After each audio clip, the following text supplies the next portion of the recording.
Okay, something that's very important for people when they come in my office or anybody I talk to, satellite-wise or anything else.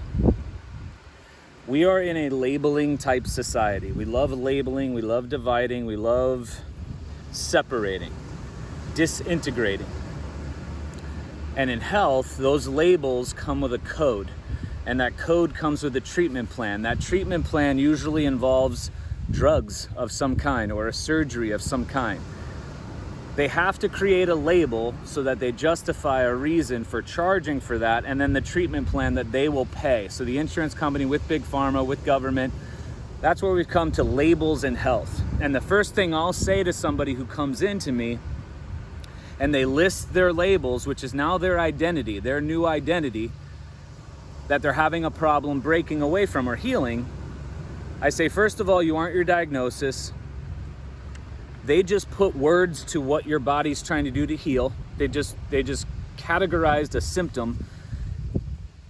And until we break the attachment with that label or identity, we can't heal. You can't effectively heal. Some natural practitioners will come in and the person will say, I'm bipolar, I'm depressive, I'm grade 2 ankle, I'm MS, I'm ALS. And they'll flat out say, you are not your diagnosis, just right off. You are not sick. Sick is what we've called the body's way of trying to adapt and heal itself. There's symptoms, there's feelings, there's processes going on. We call it sick in the allopathic world, so it makes you feel like something's wrong with you. Something is so right with you.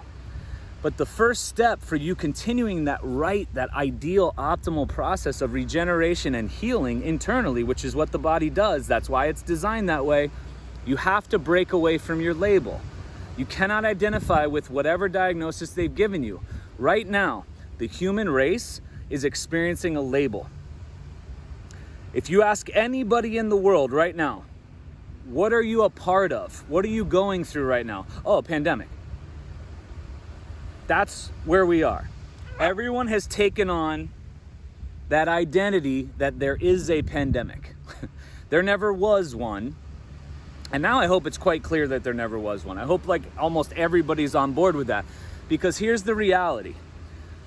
And this is why I keep saying, and I keep flashing that meme where it's, there is no pandemic, take off your masks, stop getting tested, just stop giving in to that label, is until we do that and acknowledge that, anything else later on won't work. It just won't create the change you're wanting to do for your beliefs, values, and needs. So we first have to admit that we aren't a label, and that is right now, there is no pandemic. So say it with me. There is no pandemic. Again, there is no pandemic. Tell the person to your right, there is no pandemic. And left, there is no pandemic. And to the cat, there is no pandemic. We ready for this? There is no pandemic. Now we can heal.